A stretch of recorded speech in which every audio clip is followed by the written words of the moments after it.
Hi, and welcome back to Become Your Child's Best Teacher. I'm Jennifer Ransom, your educator, trainer, and coach. Today I want to talk to you working parents out there.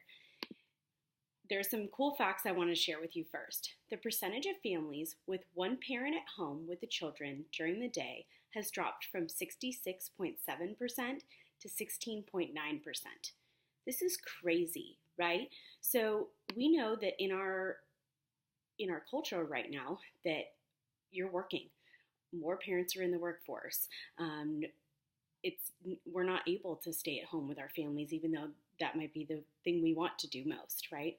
So I also want to talk about that these days as parents, you guys are facing totally different things. So back in the 1940s, the top disciplinary problems at school were chewing gum and running in the halls. Today, it's teen pregnancy, rape, and assault. This is crazy, right? As parents, we need to be more involved than ever. And so I'm going to share with you some tips to be able to do that, right? And make the most of your time because you're working, you're trying to juggle everything. And I want to help you narrow down and focus on what's really important and getting the most time with your family. And this current world right now is not supporting the family unit as it once did, right? Where, one parent was at home full time and then the other parent was working and that salary was enough. Today, that's not the case. So we want to find more productivity and time at work so that, we're able to come home and not be completely exhausted and overwhelmed, right? So, we don't want you parents to suffer anymore, right? We want you to give you the tips to be able to make the most of your time with your family. So today I'm going to talk about the 6 P's you need to remember as a working parent and any parent to be able to prioritize at home. So the first one I'm going to share with you is provide. Now, I don't just mean in terms of money here. I'm talking about providing a structure at home. Setting those routines, those habits, those activities that encourage everyone's involvement, teaches responsibility, and supports the structure that the kids will have at school. As a teacher myself, I can tell you that no matter how much structure I give my students at school, they spend more time at home. And so if home is not structured, then these kids aren't finding that balance that, okay, we need just enough structure to make it through. We're not saying don't make home not fun. What I'm saying is just giving them some routines to follow and things like that will help strengthen them, develop their independent skills, and you're doing stuff together as a family. So, number 1, provide. Number 2,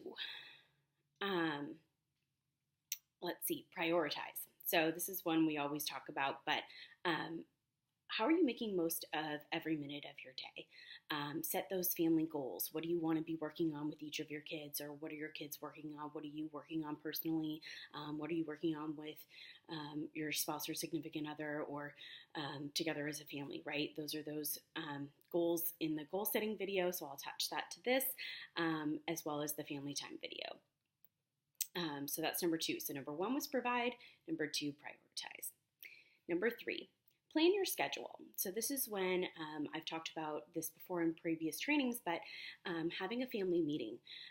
And this is when you're planning your schedule, you're using your calendar, and you're putting down dates to hang out with your kids and your spouse and your friends. So you want to be social, you want to get out and have fun with kids and adults. So it's great to find other families who you can get together and you can hang out with the adults and the kids can hang out, and that social piece. We kind of get all caught up, in this technology age where we're talking to people behind computers.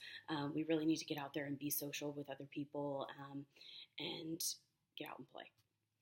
So that was number 3, plan. So we've got number 4, participation. So this is being, as a parent working, or both parents working, it's going to be hard to be able to participate in a lot of those, like after school activities or coaching or PTA or things like that, right? That you want to be involved with your children and want them to know that your presence is felt by them. They want your support. But I want you to pick one thing to start with. Don't go all in pace yourself, which is number 5. So pace yourself. Don't try to do everything at once.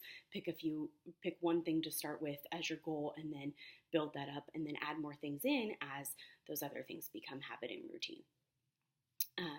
And number 6, the last P, this is patience. So parenting is a testing of your patience, right?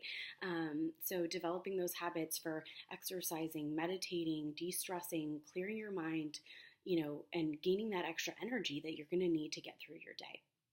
So just focusing on these 6 areas. You want to provide that structure at home. You want to prioritize using every minute of every day. Make those personal and family goals. And check out my video on that. Number 3, plan. So scheduling, getting in playtime with your kids, seeing other people. Number 4, participation. Participate with your kids. Make your presence felt by them. Number 5, pace yourself. Don't try to do all of this at once. And number 6 is patience. Just make sure that you're focused and you're not responding right away.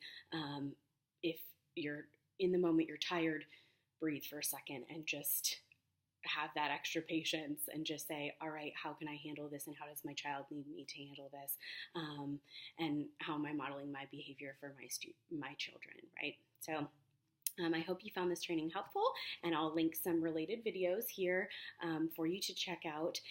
Make sure you comment, like, and subscribe, and I look forward to seeing you next time.